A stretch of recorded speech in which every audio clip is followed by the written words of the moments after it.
और ज्ञान सब ज्ञानड़ी, कबीर ज्ञान सो ज्ञान, और जैसे घोड़ा तोब कायम करता चले मैदान। जगद्गुरु तत्वदर्शी संत रामपालजी महाराजांचे अमृत वचन सर्व पवित्र धर्मांच्या व पवित्र शास्त्रांच्या आधारावर। आणि जसं ओम तत्सत मध्ये 3 मंत्र सांगितले, त्यातील एक तत् मंत्र सांकेतिक आहे, हा दास तुम्हाला सांगेल, दुसरं कोणीही सांगू शकणार नाही, अधिकारीही नाहीयेत, आणि ह्या दासाच्या आधी याचा कोणाला पत्ताही नव्हता। परंतु परमात्मा कबीरजींनी 600 वर्षांपूर्वी आपल्या वाणीमध्ये हे लिहिलं होतं, आणि त्याला आत्ता डिस्क्लोज करायचं होतं, तोपर्यंत गुप्त ठेवायचं होतं, हा परमात्म्याचा आदेश होता। याच कारणाने आदरणीय नानक साहेबजींनी सुद्धा या 2 अक्षरी सतनामाचा जप केला, परंतु अन्य कुणाही शिष्याला प्रदान नाही केला आणि न त्यांना जप करण्याचा आदेश दिला। जसं समुद्राची साखी, जशी गुरु नानक देवजींची साखी आहे जन्मसाखी, त्यात समुद्राची साखी आहे, त्यात मर्दाना आणि बाला दोघे गुरुदेवांना प्रार्थना करतात की आम्हाला श्रीलंका दाखवण्याची कृपा करा। तर ते म्हणाले की चला, समुद्रावरून चालत गेले जसे जमिनीवरून चालतात, आणि त्यांना म्हणाले की तुम्ही वाहेगुरु वाहेगुरु जपत रहा। आता मर्दाना आणि बाला तर वाहेगुरु जप करत होते आणि नानकजी हा 2 मंत्रांचा जप करत होते, सतनाम जपत होते तोंडाने मौखिक। त्या दिवशी मर्दानानेही त्याच सतनामाचा जप सुरू केला, तो बुडू लागला समुद्रात। तेव्हा गुरुजी म्हणाले की मर्दाना, तू तोच जप कर जो मी तुला सांगितला आहे, माझी नक्कल करू नकोस, मी करतो तो जप करू नकोस। तेव्हा त्याने तोच जप केला, तो 2 अक्षरी जप बंद केला। आता पुण्यात्म्यांनो, यावरूनही हीच गोष्ट सिद्ध होते की सुनियोजित पद्धतीने परमात्म्याने इथपर्यंत आणले आहे हे रहस्य। परमेश्वर कबीरजींनी सांगितलं होतं धरमदासजींना, धरमदास तो लाख दुहाई, ये सार नाम कहीं बार न जाई, असली मंत्र कुठे बाहेर जाऊ देऊ नकोस। आणि ह्या मूळ ज्ञानाला सुद्धा, यथार्थ ज्ञानालाही अजूनपर्यंत लपवून ठेवायचं आहे, कलियुगातील यावेळी त्याला उघड करायचं होतं। यावरून हे सिद्ध होतं की हा मंत्र अजूनपर्यंत कोणापाशीही नव्हता, गुरु नानक देवजींना अवश्य माहिती होता, परंतु ह्यांनी पुढे परमात्म्याच्या आदेशाने कोणालाही शीख समाजाला दिला नाही। कारण की आता जर हा मंत्र पहिल्यापासून उघड झाला असता तर हे नकली काळाचे दूत राधास्वामी सांगू शकले असते की या 2 अक्षरी मंत्राचा जप करा, मग हा दास तुम्हाला काय सांगू शकत होता? आणि ते नाम त्यांनी दिलंही असतं तरी ते अधिकारी नव्हते, आणि तरीही काळाच्या जाळ्यात तुम्हाला अडकवलं असतंच। तर अशा प्रकारे परमात्म्याने तुमच्यावर मेहर केली आहे, आणि या परमेश्वराच्या या सतनामाच्या जपाने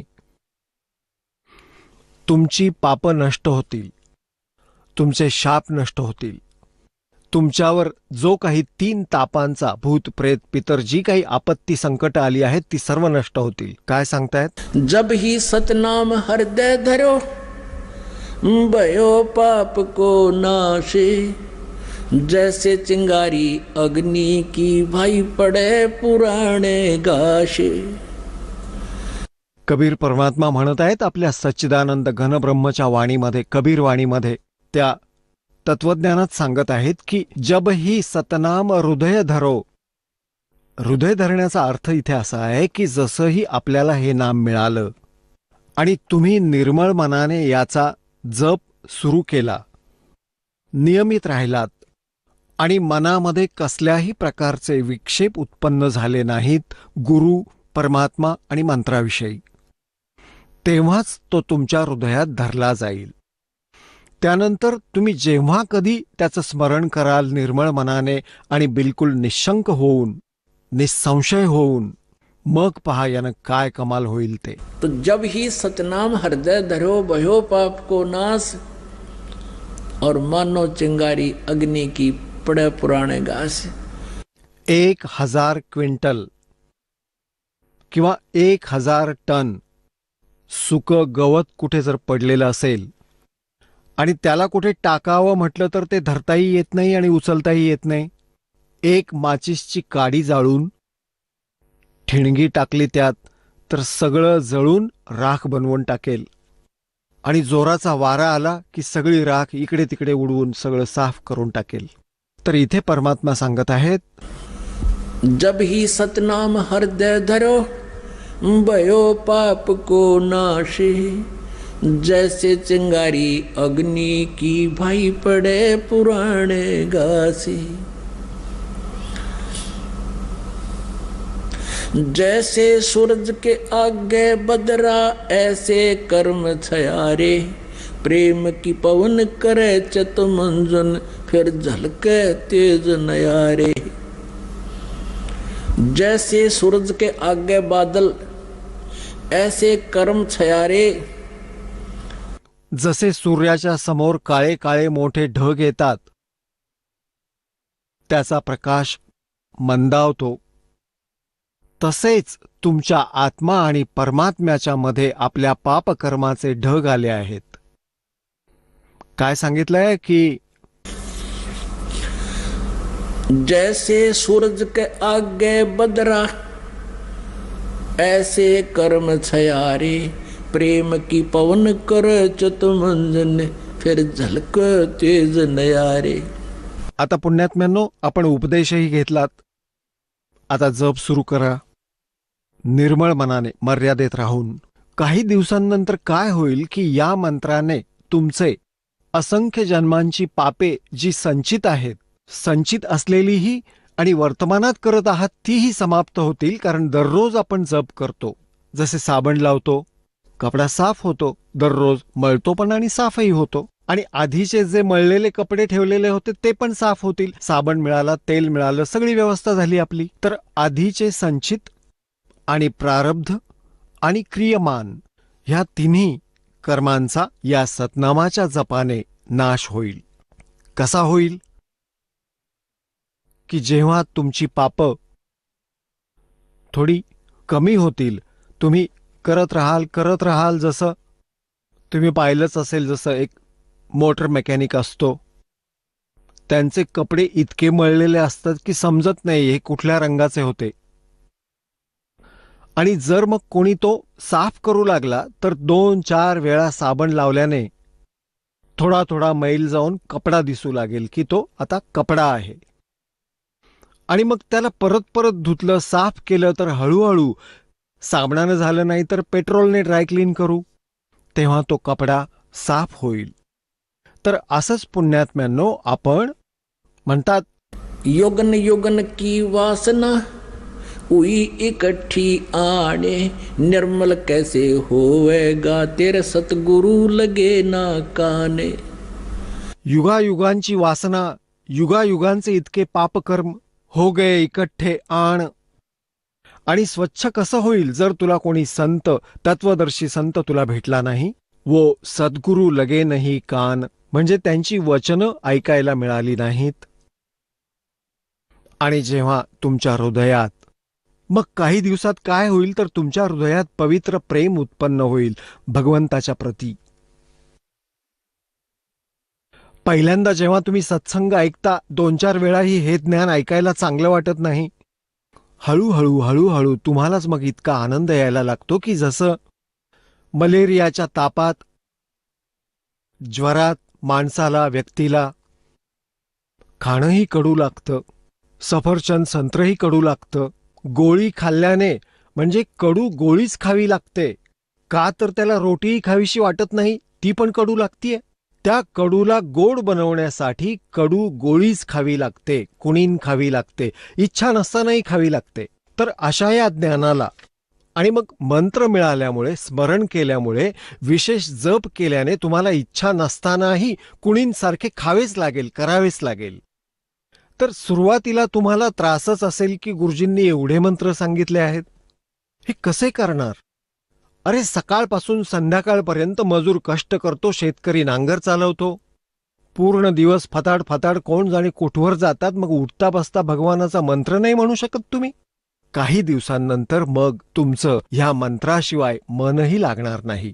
तर जसं कुणाला ताप आलाय, ज्वर आलाय, तेव्हा सुरुवातीला त्याला रोटीही चांगली लागत नाही. कुणीन खाल्ल्याने, कडू कुणीनच खाल्ल्याने, इच्छा नसतानाही खाल्ल्याने मग काही दिवसांनंतर त्याचा ज्वर ठीक होऊन जाईल. मग तीच गोड वस्तू तुम्हाला आधी कडू लागत होती भोजनात, आता स्वादिष्ट वाटू लागेल. आता जसं परमात्मा सांगतात, कबीर पिछले पाप से हरि चर्चा ना भावे, कै ऊँगे कै ऊठ चले ना और बात चलावे। तुलसी पिछले पाप से हरि चर्चा ना भावे, जैसे जबर के बेग ते भाई भूख विदा हो जावे। तर असा आत्म्यावर पापकर्मांचा ज्वर झाला आहे आणि या ज्वराचा नाश करण्यासाठी ही कडू गोळी, हे सत्संग वचन जे आजपर्यंत तुम्ही ऐकलं नाहीत, एकदा तरी दचकतो माणूस या ज्ञानाला ऐकून, एकदा तरी सहन करा जिभेवर कुणीन ठेवून की ब्रह्मा विष्णू महेश यांच्याही पेक्षा श्रेष्ठ अजून कोणी शक्ती आहे. परंतु ह्या कुणीनला तुम्ही खायला हवं. ह्या तत्वज्ञानाला तुम्ही ऐकत राहिलं पाहिजे. मग काय होईल? काही दिवसांनंतर हा मंत्र तुम्हाला दिला जातो, तर काही दिवस तरी भक्त येतात, तक्रार प्रार्थना करतात की सतनाम चालत नाही, जास्त केलं जात नाही. काही दिवस तुम्ही हे चालू ठेवा, धक्के मारून मारून, मग आपोआप चालू लागेल. तुम्हाला खूप आनंद मिळेल. मग तुमच्या डोळ्यात अश्रू येणं सुरू होईल, भगवानाची जरा सुद्धा चर्चा सुरू झाली तर. तर काय सांगतायत? युगन युगन की वासना हुई इकट्ठी आने, निर्मल कैसे होएगा तेरे कोई संत लगे ना कान. जेव्हा संत तुमच्या कानी पडतील, म्हणजे सद्गुरू मिळतील, तेव्हा काय होईल? जैसे सूरज के आगे बदरा, ऐसे कर्म छयारे, प्रेम की पवन करे चितमंजन, फिर झलके तेज नयारे. तुम्हाला सांगितलं ना की जसं 1000 टन गवत पडलेलं असतं उघड्यावर, एका माचीसच्या काडीने सगळं राख होऊन जातं. जोराचा वारा सुटतो, सगळी राख इकडे तिकडे फेकून देतो. तर काय सांगतात की असंख्य जन्मांची वासना तुझ्या पापकर्मांना परमसंताकडून प्राप्त झालेल्या त्या सतनामाच्या मंत्राने स्वाहा करून टाकेल. आणि मग प्रेम की पवन करे चितमंजन, झलके तेज नयारे. मग डोळ्यात त्या भगवंताप्रती प्रेम जागं होईल, डोळ्यातून अश्रू वाहू लागतील, प्रेमाची हवा सुरू होईल. या ढगांना, जे मध्ये ढग साचले आहेत कर्मांचे, त्यांना फेकून देईल, इकडे तिकडे करून टाकेल. आणि मग तुमचा आत्मा निर्मळ होईल, सतलोक प्राप्ती होईल. बोलो सतगुरुदेव की जय हो.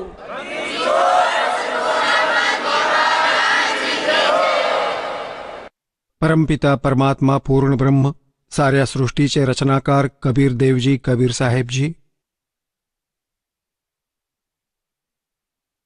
हे आपणा साऱ्या आत्म्यांचे पिता आहेत. हे सर्व कुळांचे मालक आहेत. अनंत कोटी ब्रह्मांडांचे निर्माणकर्ता आहेत. आपण तत्वज्ञानाच्या अभावाने परमात्म्याच्या परिभाषेशी परिचित होऊ शकलो नाही, आणि ज्या ज्या कारणांनी आपण आपापली मतं बनवली आहेत, आपले आपले धर्मपंथ बनवले आहेत, त्याविषयी परमात्मा म्हणतात, भाई कोई कहे मारा राम बड़ो है,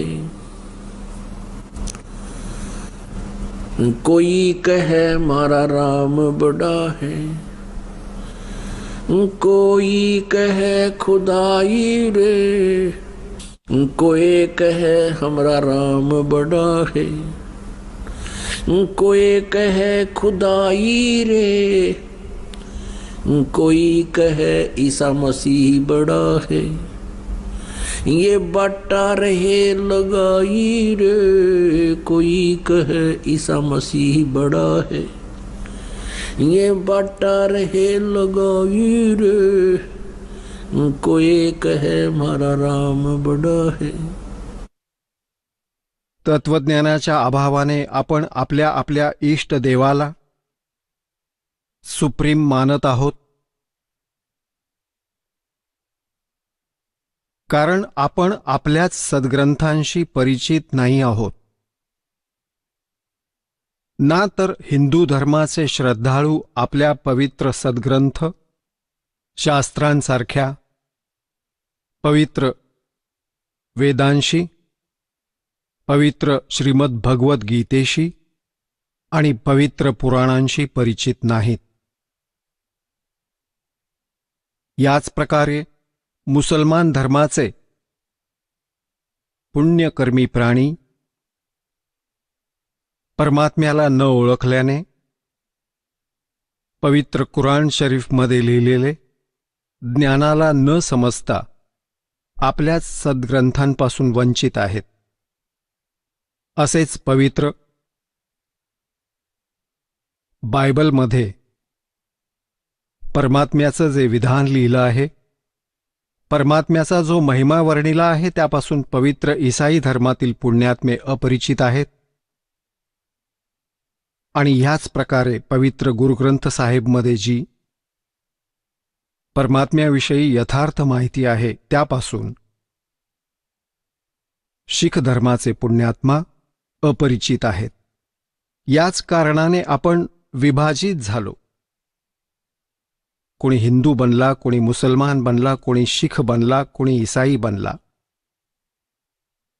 आपण कशासाठी विभाजित झालो? परमात्म्याला प्राप्त करण्यासाठी, आत्मकल्याण करण्यासाठी.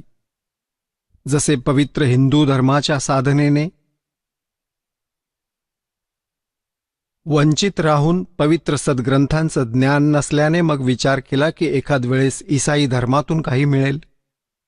खूपशा पुण्यकर्मी प्राण्यांनी ईसाई धर्माचाही स्वीकार केला आहे. ईसाई धर्मातूनही काही मिळालं नाही तर मुसलमान धर्मसुद्धा आपलासा केला. मुसलमान धर्मातूनही संतुष्टी मिळाली नाही तर शीख धर्मसुद्धा आपलासा केला. आपण असेच विभाजित होत गेलो. आपण राहिलो मात्र जिथल्या तिथेच जिथून सुरुवात केली होती. कारण काय होतं तर आपण आपल्याच सद्ग्रंथांना समजू शकलो नाही. उदाहरण देण्यासाठी एक एक्झाम्पल आपल्याला सांगतो, प्रत्यक्ष प्रमाण देतो. आज सत्संगामध्ये सकाळी तुम्ही ऐकत होता की परमात्म्याला कोणी निराकार सांगतो,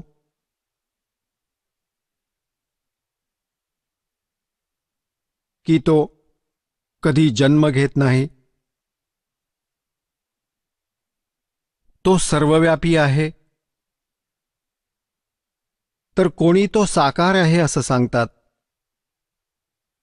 आणि साकार रूपामध्ये ते काय सांगतात तर ही जी दृष्टीगोचर आहे, जे ब्रह्मांड आहे, चंद्र, सूर्य, तारे, ग्रह, हेच साकार रूप आहे परमात्म्याचं.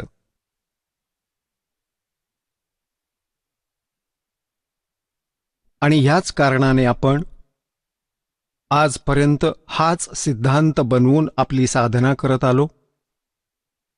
आपण साकार मूर्ती ठेवत होतो, भगवान विष्णूजींची पूजा करत होतो. तरीही कुणी विचारित असे की तुम्हाला तो दिसतो का? काय तुम्ही साधना करता? तुम्ही भगवंताला पाहिलं आहे? कसा आहे परमात्मा? तर आपण सांगत होतो की तो तर निराकार आहे, दिसतोय थोडाच. परमात्म्याचा केवळ प्रकाश पाहिला जाऊ शकतो, जसं आपल्या ऐकीव ज्ञानातून लोकवेद आला होता. आता पुण्यात्म्यांनो, समोर आपण विष्णूजींना भगवान मानत होतो आणि तरी आपण भगवंताला निराकार सुद्धा म्हणत होतो. तर ते आपलं लहान मुलांचं ज्ञान होतं. आणि हीच स्थिती प्रत्येक धर्माच्या व्यक्तीची आहे.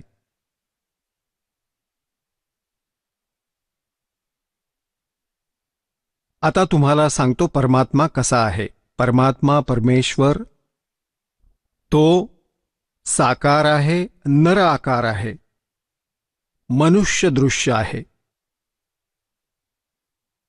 आणि तो सतलोकामध्ये राहतो. सतलोक असं स्थान आहे जे कधी नाश होत नाही. गीतेच्या अध्याय क्रमांक 18 मधील श्लोक क्रमांक 62 मध्ये त्यालाच शाश्वत स्थान म्हटलं आहे, म्हणजेच सनातन परमधाम. आणि तिथे गेल्यावर प्राण्याचा कधी जन्म मृत्यू होत नाही. आता जेवढेही सतलोकाच्या सतखंडाची महिमा गाणारे हे पंथ आहेत, त्यांना कखचंही ज्ञान नाही सतखंड आणि वरील लोकांचं. केवळ कानोकानी ऐकलेलं ज्ञान परमात्मा कबीरजींच्या वाणीला रटून पाठ केला आहे, त्याचाच उलटा सुलटा अनुवाद करून भोळ्या आत्म्यांना भ्रमित करून ठेवला आहे, जे त्यांचे अनुयायी आहेत. सर्वप्रथम तुम्हाला पवित्र बायबलशी परिचित करतो. पवित्र बायबल वाचणाऱ्यांना तुम्ही विचारा, परमात्मा साकार आहे की निराकार? ते म्हणतील परमात्मा निराकार आहे आणि म्हणतात गॉड इज फॉर्मलेस. त्यांनी तर पवित्र बायबल समजूनच घेतलेलं नाही. पवित्र बायबलमध्ये लिहिलं आहे की परमात्मा मनुष्य सदृश आहे आणि 6व्या दिवशी त्या परमेश्वराने म्हटलं की मी मनुष्याला माझ्याच रूपात उत्पन्न करीन, आणि तसंच केलं. 6व्या दिवशी भगवंतानं मनुष्याला आपल्याच रूपात उत्पन्न केलं, नर आणि नारी बनवून त्यांची उत्पत्ती केली. आता पहा प्रमाण पवित्र बायबलमध्ये. पवित्र बायबल संपूर्ण जीवन अध्ययन बायबल. पवित्र बायबल संपूर्ण जीवन अध्ययन बायबल. संपादक आहेत डेव्हिड स्टुआर्ड, इंग्रजी. प्रधान संपादक Donald C Stamps, MA, MDiv. संयुक्त संपादक. हे सगळं लिहिलेलं आहे. हे USA मधून छापलं आहे. आता हे पहा, उत्पत्ती, ज्याला इंग्रजीमध्ये म्हणतात हे जेनेसिस. इथे सुरुवात होते. सुरुवातीला परमेश्वराने आकाश आणि पृथ्वीची सृष्टी केली. पृथ्वी बेडौल आणि ओसाड पडली होती आणि खोल पाण्यावर अंधार पसरला होता आणि परमात्म्याचा आत्मा त्या पाण्यावर फिरत होता. जेव्हा परमेश्वराने म्हटलं की प्रकाश होऊ दे, तेव्हा सगळीकडे प्रकाश पसरला आणि परमेश्वराने प्रकाशाकडे पाहून म्हटलं की ठीक आहे, आणि मग परमेश्वराने प्रकाशाला अंधारापासून वेगळं केलं आणि परमेश्वराने प्रकाशाला दिवस आणि अंधाराला रात्र म्हटलं. संध्याकाळ झाली, मग पहाट झाली. पहाट म्हणजे सकाळ. अशा प्रकारे पहिल्या दिवसाची रचना केली प्रभूने, परमात्म्याने, परमेश्वराने. मग परमेश्वर म्हणाला पाण्यामध्ये असं अंतर पडावं, पाणी 2 भाग होईल, आणि तसंच झालं. तर अशा प्रकारे संध्याकाळ झाली, पहाट झाली आणि दुसरा दिवस उजाडला.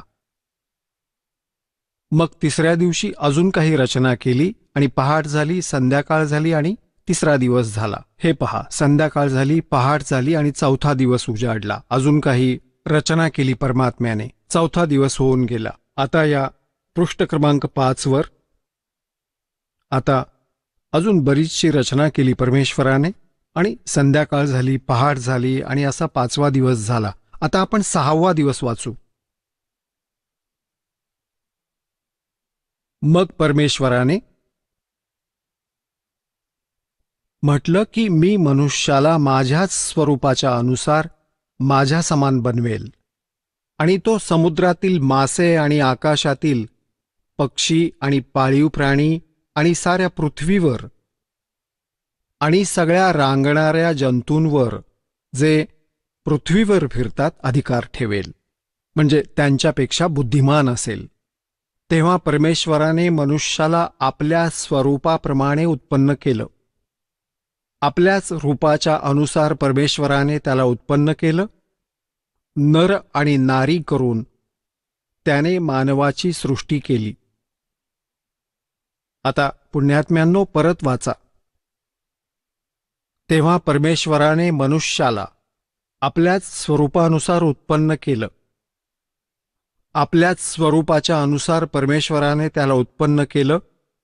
नर आणि नारीच्या रूपात मानवाची सृष्टी केली. आता या पवित्र बायबलमध्ये उत्पत्ती ग्रंथ अध्याय नंबर 1 मधील श्लोक नंबर 26 आहे हा. यात स्पष्ट केलं आहे की परमात्मा मनुष्यासारखा आहे. त्याने मनुष्याला आपल्यासारखं बनवलं आहे. नर आणि नारी रूपात त्याची उत्पत्ती केली. पुढे परमेश्वराने अजून एक कमाल केली आहे की मनुष्याला मांस खायचा आदेश त्या परमपित्याचा नाहीये,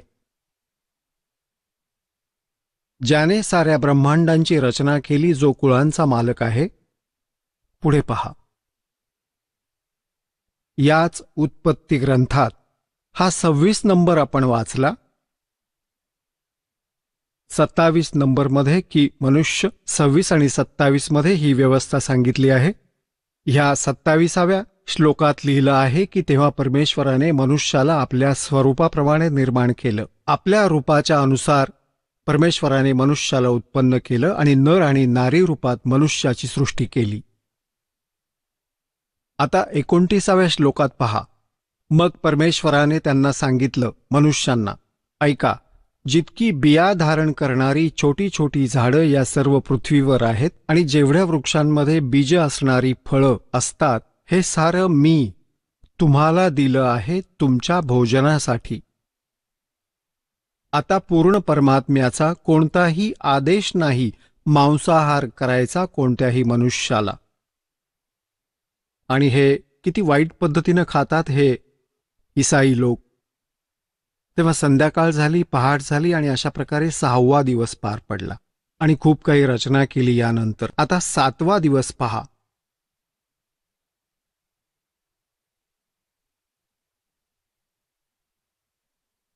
अशी आकाश आणि पृथ्वी आणि त्यांच्या साऱ्या सेनेला बनवणं समाप्त झालं 6व्या दिवशी. आणि परमेश्वरानं त्याचं काम 7व्या दिवशी संपवलं. आणि त्याने आपलं सारं काम संपवून मग 7व्या दिवशी विश्रांती घेतली. आणि ह्या 7व्या दिवसाला त्यानं आशीर्वाद दिला, पवित्र ठरवलं.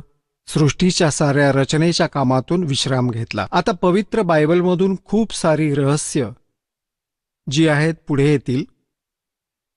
यातून हेही तुमच्या समक्ष येईल की या तीनही देवता, श्री ब्रह्मा, श्री विष्णू, श्री शिवजी, साऱ्या ब्रह्मांडांचे संचालक आहेत. आणि पवित्र ईसाई धर्माच्या इतिहासात सुद्धा त्यांचा उल्लेख आहे. भलेही त्यांची नावं घेतली नसतील, अन्य त्यांच्या भाषेत काहीही लिहू देत. आता पुण्यात्म्यांनो, परमात्म्याने आदम आणि हव्वाची उत्पत्ती केली, जसं पवित्र बायबलमध्ये लिहिलं आहे. आणि मग मनुष्यांची रचना करून जे काही इथे बनवायचे होते त्यांना बनवून चंद्र, तारे, पृथ्वी इत्यादी. तर परमात्मा जो सर्व सृष्टीचा रचनाकार आहे त्याने तर विश्राम घेतला, वरच्या पदास निघून गेला. त्यानंतर इथे या काळ भगवंताने जबाबदारी स्वीकारली, ब्रह्मने, जो श्री ब्रह्मा, श्री विष्णू, श्री शिवजी यांचा पिता आहे. तर यामध्ये हे प्रमाण दाखवतो, काय लिहिलं आहे की आदम आणि हव्वा, आदम व्यक्तीचं नाव आहे आणि हव्वा त्याची पत्नी, या दोघांना या काळने आपला पुत्र ब्रह्माजींकडे सोपवलं. आता पुढे दाखवतो की परमात्मा साकार आहे की निराकार. तर त्या दोघांना, आदम आणि हव्वाला, स्वर्गामध्ये एका वाटिकेत राहण्यासाठी सोडून दिलं आणि त्यांना एक विशेष सूचना केली भगवंताने, येथील भगवंताने, की तुम्ही या वाटिकेच्या आत आणि कोणत्याही वृक्षाचं फळ तुम्ही खाऊ शकता, परंतु मध्यात उगवलेल्या झाडांची फळे खाऊ नका, कारण तुम्ही खाल तर मरून जाल. यात लिहिलंय की काही दिवसांनंतर एक साप आला. त्या सापाने त्यांना विचारलं, आदम आणि हव्वा यांना, हव्वाला म्हटलं की तुम्ही ह्या मधल्या झाडांची फळं का बरं खात नाही? तेव्हा हव्वाने सर्पाला सांगितलं की आम्हाला भगवंताने मनाई केली आहे आणि म्हटलं आहे की जर आम्ही ह्या मधल्या झाडांची फळं खाल्ली तर आमचा मृत्यू होईल. तर सर्प म्हणाला की नाही, असं होणार नाही. हा भगवान तुम्हाला फसवत आहे. तुम्ही मरणार नाही, तर तुम्हाला चांगलं आणि वाईट यांचं ज्ञान होईल ही फळं खाल्ल्याने. याचमुळे भगवंताने तुम्हाला अंधारात ठेवलं आहे की जर तुम्ही ही मधली फळं, ह्या मधल्या वृक्षाची फळं खाऊन स्वतःच्या अस्तित्वाला जाणून घ्याल, ते त्याला नको आहे. आता हव्वाने त्या मधल्या वृक्षाचं फळ तोडलं, स्वतःही खाल्लं आणि आपल्या पतीलाही खाऊ घातलं. त्यावेळी ते दोघेही नग्न होते आणि त्यांची अशी बुद्धी होती की ते एकमेकांपासून लाजत नव्हते. ते फळ खाल्ल्यानं त्यांना जाणीव झाली की आपण असं नाही राहिलं पाहिजे.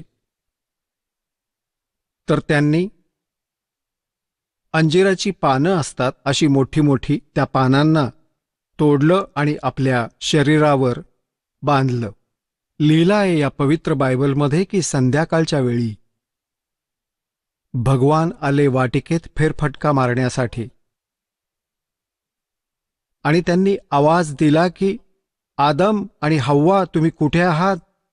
भगवंताला पाहून त्याची चाहूल लागताच ते लपून बसले वृक्षांच्या मध्ये आणि म्हणू लागले की आम्ही इथे बसलो आहोत, आम्हाला तुमच्यासमोर यायची लाज वाटते कारण की आम्ही नग्न आहोत. तर भगवंत म्हणाले की तुम्ही मधल्या झाडाचं फळ खाल्लं का? ते म्हणाले की हो, आम्ही त्या मधल्या झाडाचं फळ खाल्लं,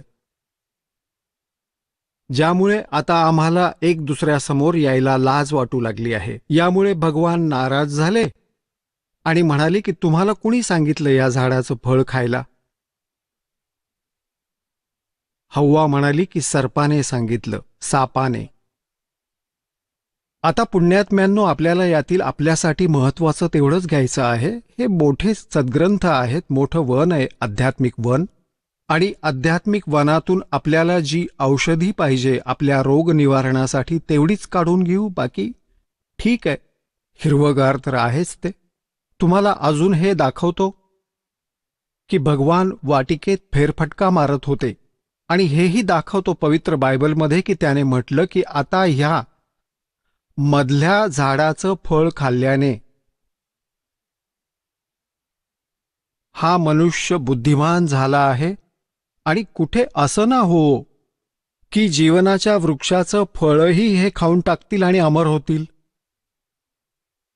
म्हणून त्यांना वाटिकेतून बाहेर काढलं त्यांना आणि त्यांच्यासाठी कातड्याचे कपडे बनवले भगवंताने. तर भगवान निराकार कुठून झाला? कुठून झाला निराकार? हा कुठून आणला हा सिद्धांत?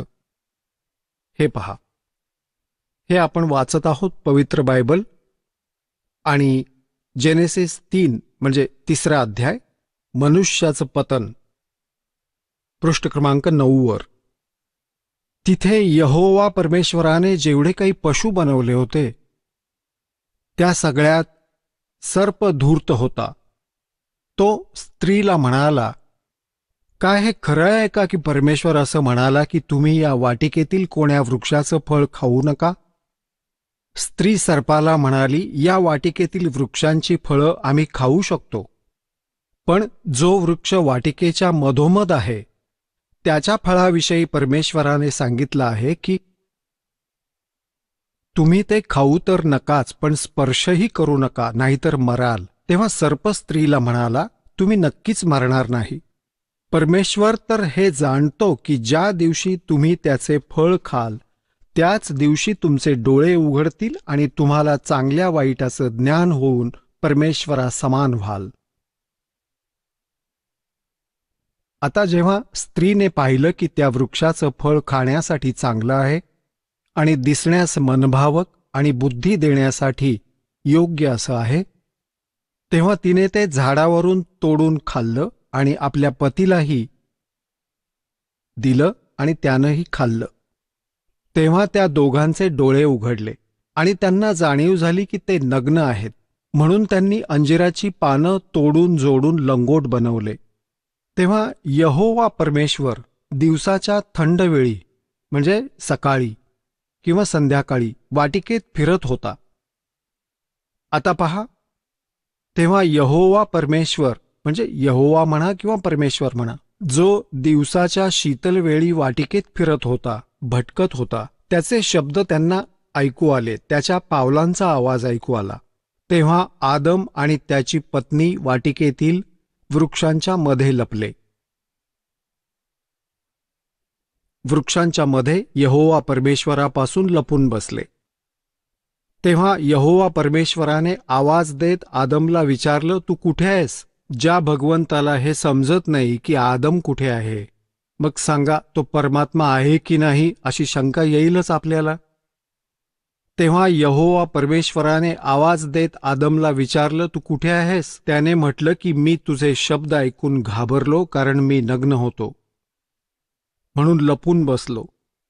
आता तो म्हणतो, कोण म्हणतो? यहोवा परमेश्वर म्हणतो की कुणी तुला सांगितलं की तू नग्न आहेस? ज्या वृक्षाचं फळ खाण्यास मी तुला मनाई केली होती, काय तू त्याचं फळ खाल्लंयस? आदम म्हणाला, ज्या स्त्रीला तू माझ्याबरोबर राहण्यासाठी दिलं आहेस, तिनंच त्या वृक्षाचं फळ मला दिलं आणि मी ते खाल्लं. तेव्हा यहोवा परमेश्वर स्त्रीला म्हणाला की तू हे काय केलंस? स्त्री म्हणाली की सर्पाने मला बोलण्यात फसवलं, तेव्हा मी ते खाल्लं. पृष्ठ क्रमांक 10 आता आपण पाहाल. उत्पत्ती ग्रंथ अध्याय 3 आणि 4 आपण वाचत आहोत. आता 3 चालू आहे. यात काय लिहिलंय की आदमने आपल्या पत्नीचं नाव हव्वा ठेवलं, कारण जेवढे मनुष्य जिवंत आहेत त्यांची आदिमाता तीच आहे. आणि यहोवा परमेश्वराने आदम आणि त्याच्या पत्नीसाठी चामड्याचे अंगरखे बनवून त्यांना परिधान केले. मग हा भगवान निराकार कुठून आहे? साऱ्या गोष्टी तर करतोय, त्याचे कपडे बनवतोय, फिरतोय, भटकतोय. मग यहोवा परमेश्वर म्हणाला की मनुष्य चांगल्या वाईटाचं ज्ञान प्राप्त करून आमच्यातीलच एक झाला आहे. आता भगवान एक वरून अनेक झाले आहेत. मग यहोवा परमेश्वर म्हणाला की मनुष्य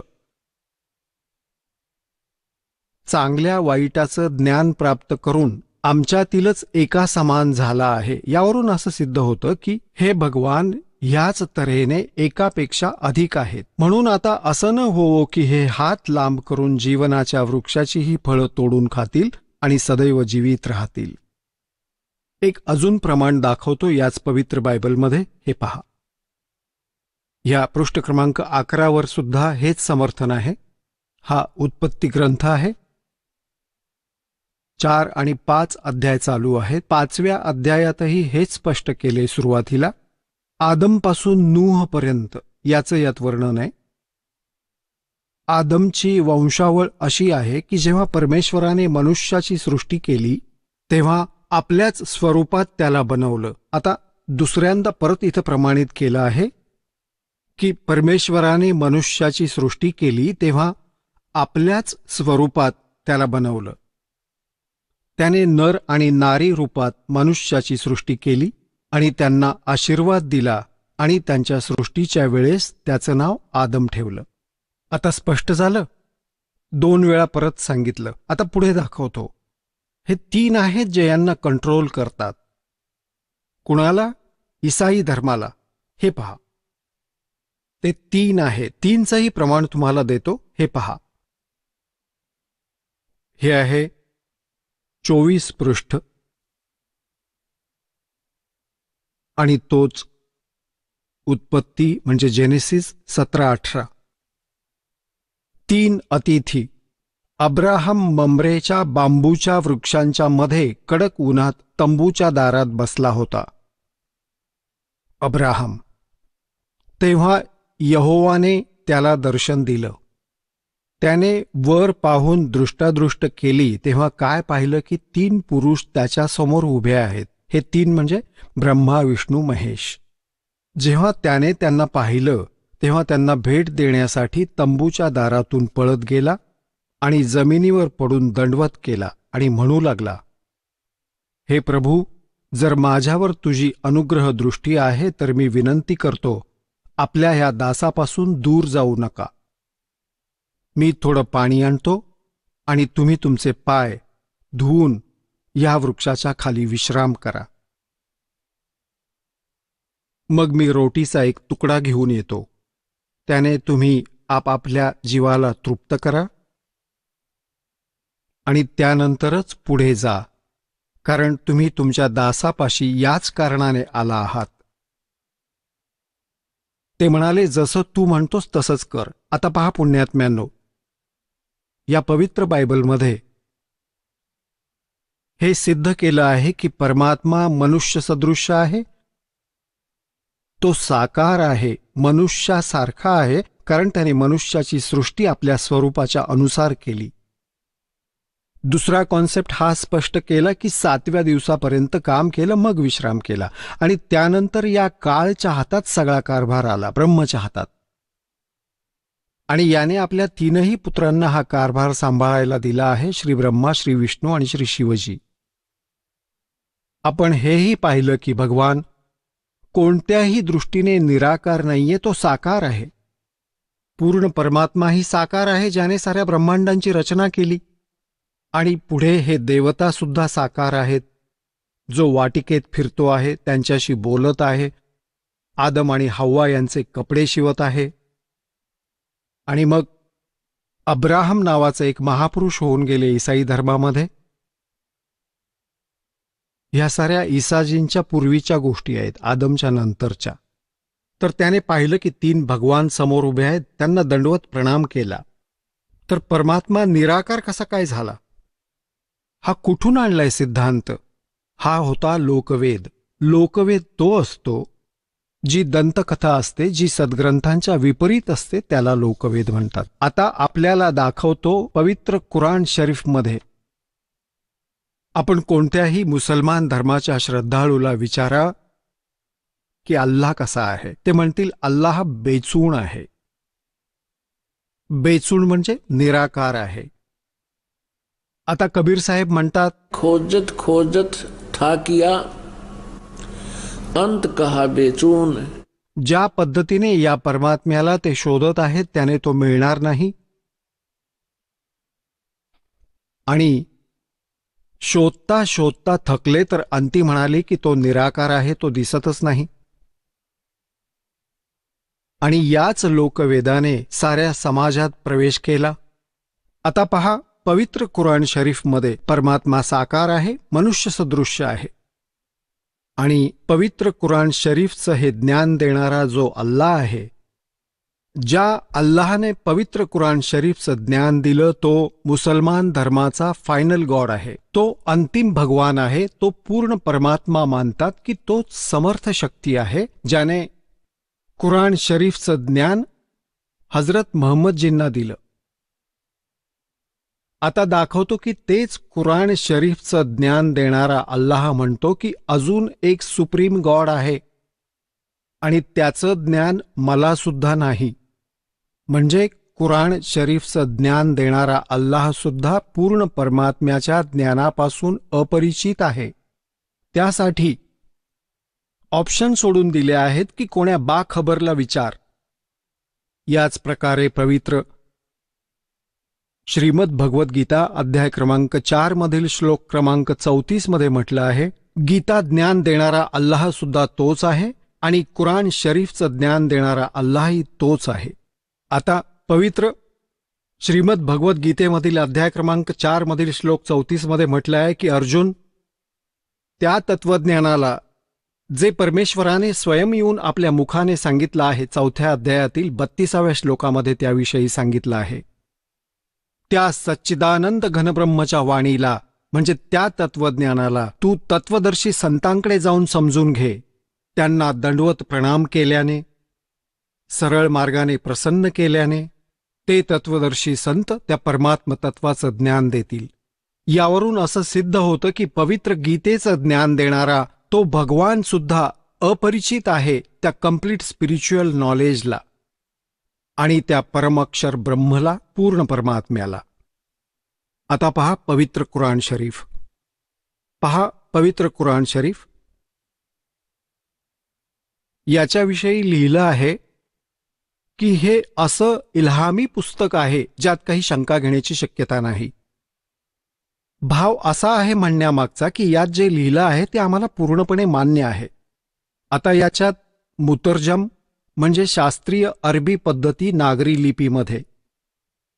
रूपांतरकार आहेत नंदकुमार अवस्थी. शेरवानी संस्करण.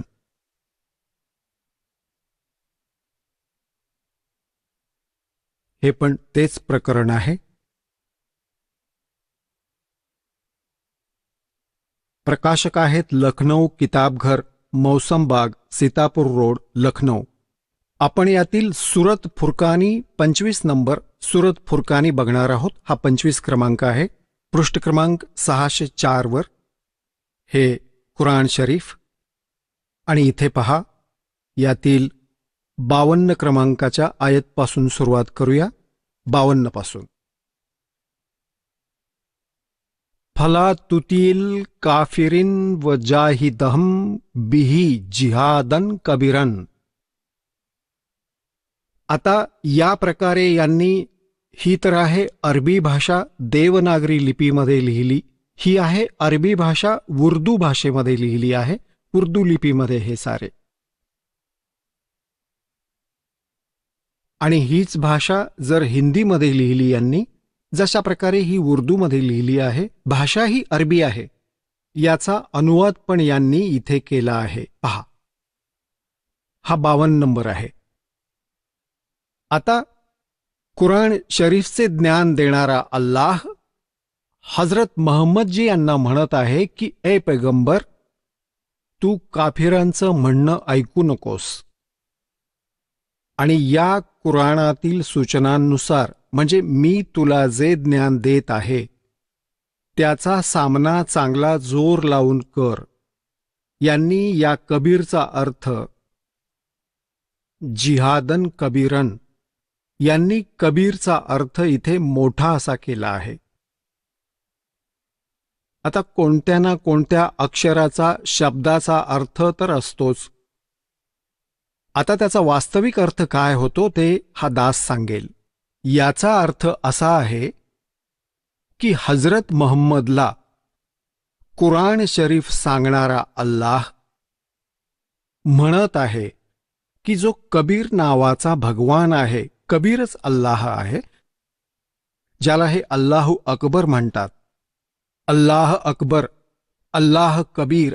अल्लाह कबीरचा अर्थ आहे, हे करतात, तो मोठा भगवान. ही होती यांच्याच शब्दात. आपण हे मानूया की तो मोठा भगवान आहे. ज्याच्याकडे कुराण शरीफचं ज्ञान देणारा अल्लाह हजरत महम्मदला सांगत आहे की तो जो मोठा भगवान आहे त्याच्याविषयी हे अन्य व्यक्ती जे काफिर आहेत, जे त्या मोठ्या भगवंताला भजत नाहीत, ते काफिर आहेत आणि ते विश्वास करत नाहीत या गोष्टींवर ज्या मी तुला सांगत आहे की कबीर इज गॉड, की तो अल्लाह आहे, तो मोठा भगवान आहे. तर तू त्यांच्या बोलण्यात येऊ नकोस आणि माझ्याद्वारा दिल्या गेलेल्या या कुराण शरीफच्या ज्ञानावर विश्वास ठेव आणि त्यांचं म्हणणं ऐकू नकोस. यासाठी तू संघर्ष कर, कबीरसाठी संघर्ष कर. जिहादन कबीरन, या कबीर भगवानसाठी. कबीर अल्लाह, जे कबीर अल्लाह आहेत ते कबीर परमात्मा आहेत, साऱ्या सृष्टीचे रचनाकार आहेत. तू माझ्या म्हणण्यावर विश्वास ठेव. आणि हे काफिर मानत नाहीत या कबीरला, या भगवंताला, त्या समर्थ शक्तीला.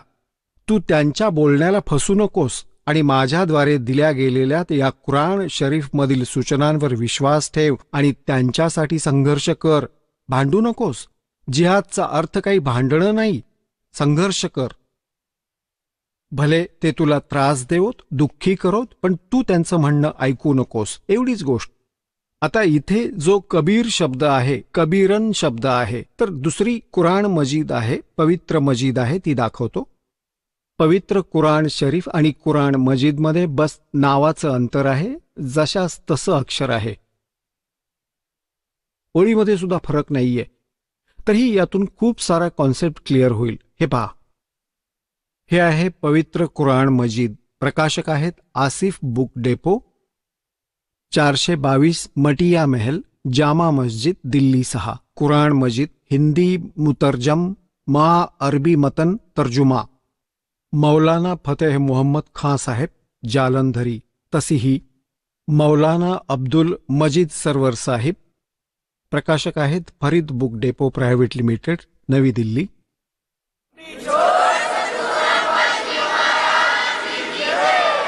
चला आता आपण त्या श्रद्धाळूंचे अनुभव जाणून घेऊयात ज्यांनी जगद्गुरू तत्वदर्शी संत रामपालजी महाराजांकडून दीक्षा प्राप्त केलेली आहे, तसेच त्यांच्याद्वारा सांगितलेल्या भक्ती मार्गावर चालत आहेत. नमस्कार सतसाहेब. आपलं नाव? माझं नाव लालचंद जगदाळे. आपण कुठून आलात? मी नाशिक, महाराष्ट्रातून आलो आहे. संत रामपालजी महाराजांची दीक्षा आपण कधी घेतली? मी संत रामपालजी महाराज यांच्याकडून नामदीक्षा 14 जुलै 2014 रोजी बरवाला येथे घेतली. संत रामपालजी महाराजांची गुरुदीक्षा घेण्या अगोदर आपण व आपला परिवार कुठली भक्ती साधना करत होतात? संत रामपालजी महाराज यांच्याकडून नामदीक्षा घेण्या अगोदर मी आणि माझा परिवार महाराष्ट्रातील सर्व संत, कुलगुरू तसेच खास करून साईबाबा यांची असीम श्रद्धेने भक्ती करत होतो. त्यांचे व्रत करणे, पायी पदयात्रेला जाणे, तसेच आपल्या गावातील भंडारे आणि पदयात्रा यांचा लाभ घेत होतो. आणि गणपती पूजा जसे की व्रत आणि मंगळी वगैरे पकडणे असे प्रकारचे आम्ही व्रत पकडत होतो. आणि साहेबांवरती पूर्णपणे एकदम असीम निष्ठेने त्यांची श्रद्धा फक्त त्यांचंच करत होतो. जसं की तुम्ही सांगत आहात की तुम्ही शिर्डीचे साईबाबा यांचे परमभक्त होता, तर ती भक्ती सोडून तुम्ही संत रामपालजी महाराजांची भक्ती का स्वीकारली? मी संत रामपालजी महाराज यांच्या भक्तीत येण्याचं कारण असं झालं की माझे मामा हे नंदुरबार जिल्ह्यातून होते. तर मी संत रामपालजी महाराज यांच्या भक्तीत येण्या अगोदर साईबाबाच्या असीम निष्ठेने भक्ती करत होतो. त्यावेळेस मला खूप दुःख येत होते, खूप परेशान होतो. घरातील परिस्थिती ही अत्यंत बिकट होती. घरात 2 टाईमचं खाणंसुद्धा मुश्किल होतं. घर भाड्याचं होतं. संपूर्ण वाईट परिस्थिती. घरात कोणाला नोकरी नव्हती. अशा हालाकीच्या परिस्थितीत माझं शिक्षण माझे घरचे करत होते. परंतु त्यावेळेस माझ्या मामांनी त्यांना संत रामपालजी महाराज यांचं हे एक ज्ञानगंगा नावाचं पुस्तक भेटलं. त्यावेळेस त्यांनी मला फोन करून कळवलं की हे तू पुस्तक वाच आणि संत रामपालजी महाराज यांच्याकडून नामदीक्षा घे, तुझे सर्व संकट दूर होतील, परमेश्वर दया करतील. मी त्यांना बोललो की तुम्ही हे काय सांगताय, आपल्या महाराष्ट्रामध्ये एवढे साधू संत आहे, एवढे साईबाबा आहे, विठ्ठल रखुमाई आहे, संपूर्ण देवदेवता आपल्या महाराष्ट्रात असताना तुम्ही इकडं हरियाणात कोणत्या बाबांकडे जाताय आणि काय नाम घेताय? हे संपूर्ण तर भोंदू असतात. आपल्या मनाने काहीतरी सांगतात, लोकांना फसवतात आणि तुम्ही मला हे काय सांगताय? असं काही नाही होऊ शकत. साईबाबा सर्वश्रेष्ठ आहे. मग ते एक दिवशी ते माझे मामा आमच्या घरी आले आणि आल्यानंतर त्यांनी माझ्याशी बरेच परमेश्वराविषयी खूप ज्ञान चर्चा केली. त्यावेळेस मी त्यांना म्हणालो की तुम्ही एवढं काही सांगताय की परमेश्वर असा आहे तसा आहे, तर याला प्रमाण काय? तर त्यावेळेस त्यांनी मला संत रामपालजी महाराज यांनी लिहिलेलं ज्ञानगंगा नावाचं पुस्तक दिलं. त्यामध्ये मी स्वतः उघडून बघितलं की सर्व 4 वेद, 16 शास्त्र, 18 पुराण हे पूर्ण परमेश्वराकडे बोर्ड दाखवत आहे की तो पूर्ण परमेश्वर कोण आहे. त्याची भक्ती केल्याने संपूर्ण घरातील दारिद्र्य दूर होईल आणि आपलं मोक्ष होईल. पण तरी बी माझं मन मानत नव्हतं. मग मी त्यांना असं म्हटलं की आपलं एवढे भारतामध्ये एवढे संत आहे, त्यातले मी साईबाबांना एवढं सगळं मानतो, इतकं साईबाबांसाठी मी इतकं काय करतो आणि साईबाबा मला सगळं काय करतील. परंतु त्यांनी सांगितलं की आपल्या 4 वेदांमध्ये तर साईबाबांविषयी काही सांगितलेलं नाही. तो पूर्ण परमेश्वर तर कोणी वेगळाच आहे. तरी माझं म्हणणं ऐकत नव्हतं. एकीकडे मी ते ज्ञानगंगा पुस्तक वाचत होतो आणि आपल्या शास्त्रांचं मिलन करत होतो आणि एका साईडला माझ्या मनातील साईबाबांबद्दलची दृढ भक्ती ही पूर्णपणे वेगळी होत नव्हती. तर त्यावेळेस त्यांनी मला सांगितल्याप्रमाणे मी त्यांना म्हटलं की एक काम करा, चला तुमचे संत रामपालजी महाराज यांच्याकडून नामदीक्षा घेतल्यानंतर जर खरंच जर हे पूर्ण परमेश्वर आहे किंवा यांनी सांगितलेलं ज्ञान जर हे जर सगळं खरं असेल तर माझ्या घरातलं 18 विश्व आराध्य ही परिस्थिती असलेली, माझं घराचं परिस्थिती अत्यंत खराब आहे. ही परिस्थिती तुमच्या रामपालजी महाराज बदलू शकता का? मग मी नाम घेतो. मला तुमचे रामपालजी महाराज नोकरी लावू शकता का? आज समाजामध्ये एवढी खराब परिस्थिती झालेली आहे की लोकांना रोजगार नाही, नोकऱ्या नाही आणि तुमचे रामपालजी महाराज काय मला नोकरी लावून देतील का? तर ते म्हटले की हो, सगळं खाऊ शकतो, तू फक्त पूर्ण परमेश्वराची भक्ती कर, आपले जे शास्त्र सांगतायत त्यात सांगितल्याप्रमाणे तू वाघ नियमांमध्ये राहा, परमेश्वरासाठी काही अशक्य नाही. मग मी त्यांच्यावरती विश्वास ठेवला आणि त्यांना चॅलेंज केलं, जर तुमचे संत रामपालजी महाराज जर मला सरकारी नोकरीला लावू शकता, जर त्यांच्यात एवढी पावर आहे, त्यांनी दिलेली भक्ती ही जर खरी असेल तर मी त्यांच्याकडून नामदीक्षा घेतो. परंतु त्यांनी माझं हे स्वप्न पूर्ण करावं, कारण माझं घरची परिस्थिती अत्यंत बिकट आहे. मला हा एकच पर्याय उरलेला होता. मग मी संत रामपालजी महाराज यांचं पुस्तक वाचत होतो आणि त्यांच्यासोबत जाऊन एक दिवशी बरवाला येथे जाऊन संत रामपालजी महाराज यांच्याकडून नामदीक्षा घेतली. जसं की तुम्ही सांगत आहात की तुम्ही शिर्डीच्या साईबाबांना खूप मानत होतात, परंतु ती भक्ती सोडून तुम्ही संत रामपालजी महाराजांची भक्ती स्वीकारली. संत रामपालजी महाराजांची भक्ती स्वीकारल्यानंतर आपण जे चॅलेंज दिलं होतं ते चॅलेंज पूर्णपणे पूर्ण झालं का?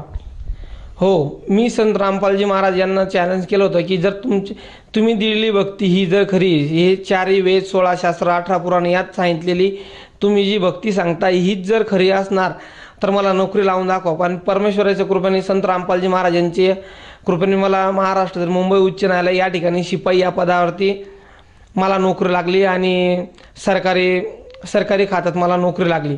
आणि त्यावेळेस मला अधिक दृढ विश्वास झाला. त्याचप्रमाणे मला मुंबई उच्च न्यायालयात काम करत असताना संत रामपालजी महाराज यांच्या दयेने काम करत असताना मला कायम नेहमी जाणे येणे हे लोक नाही असायचे. 2दा तर माझा अत्यंत गर्दीच्या ठिकाणी पाय घसरला आणि मी गाडीतून पडलो. पण परमेश्वराच्या कृपेने त्यावेळेस स्वतः संत रामपालजी महाराज यांच्या दयेने मी वाचलो. अक्षरशः अशा परिस्थितीत लोकांचे हातपाय तुटतात, कोणी बरेच जण जागेवर मरतात. पण संत रामपालजी महाराज यांच्या दयेने मला साधा नखाला सुद्धा धक्का लागला नाही. ही परमेश्वराची कृपा झाली आणि मी त्यावेळेस वाचलो. तसेच मी एकदा मनमाड तर नाशिक जात असताना त्यावेळेस सुद्धा एक्सप्रेसमधून काही 2-3 व्यक्तींनी मला धक्का दिला आणि मी गाडीतून पडलो. पण परमेश्वराच्या कृपेने मला तेव्हा सुद्धा नखाला सुद्धा धक्का लागला नाही आणि मी सुखरूप आलो.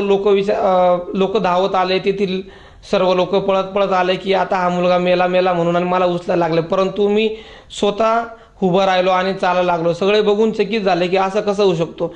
त्यावेळेस पूर्ण परमेश्वर संत रामपालजी महाराज यांनीच मला वाचवलं. तसेच माझ्या घरातील आर्थिक परिस्थिती ही नंतर सुधरत गेली आणि मग नंतर माझ्याकडे स्वतः राहण्यासाठी माझ्याकडे स्वतःचे घर नव्हते. पण परमेश्वर संत रामपालजी महाराज यांच्याकडून नामदीक्षा घेतल्यानंतर माझं स्वतःचं घर झालं, मला नोकरी मिळाली आणि घरातील जी आर्थिक परिस्थिती ही सुधरत गेली. सगळ्यांचे आरोग्य आता चांगलं राहतंय आणि परमेश्वराची आम्ही भक्ती करतोय.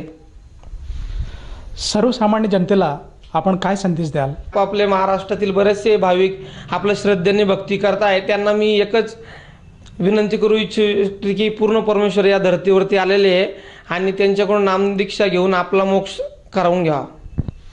संत रामपालजी महाराजांची दीक्षा जर कोणा व्यक्तीस घ्यावायची असेल तर ती व्यक्ती दीक्षा कशी घेऊ शकेल? संत रामपालजी महाराज यांच्याकडून जर नामदीक्षा घ्यायची असल्यास सध्या स्क्रीनवरती काही नंबर फ्लॅश होत आहे, तर त्यावरती फोन करून आपण महाराष्ट्रातील नामदान केंद्रांची माहिती घेऊ शकता. संत रामपालजी महाराज यांच्या दयेने संपूर्ण महाराष्ट्रातील खेड्यापाड्यात गावोगावी नामदान केंद्र उभारले गेलेली आहे. तिथून आपण फोन नंबरवरती कॉन्टॅक्ट करून नामदीक्षा घेऊ शकतात. संत रामपालजी महाराजांची नामदीक्षा घेण्यासाठी कुठल्या प्रकारचा खर्च येतो? संत रामपालजी महाराज यांच्याकडून नामदीक्षा घेण्यासाठी कुठलाही प्रकारचा खर्च येत नाही, 1 रुपये लागत नाही. उलट नामदीक्षा ही पूर्णपणे मोफत दिली जाते. धन्यवाद. सत साहेब.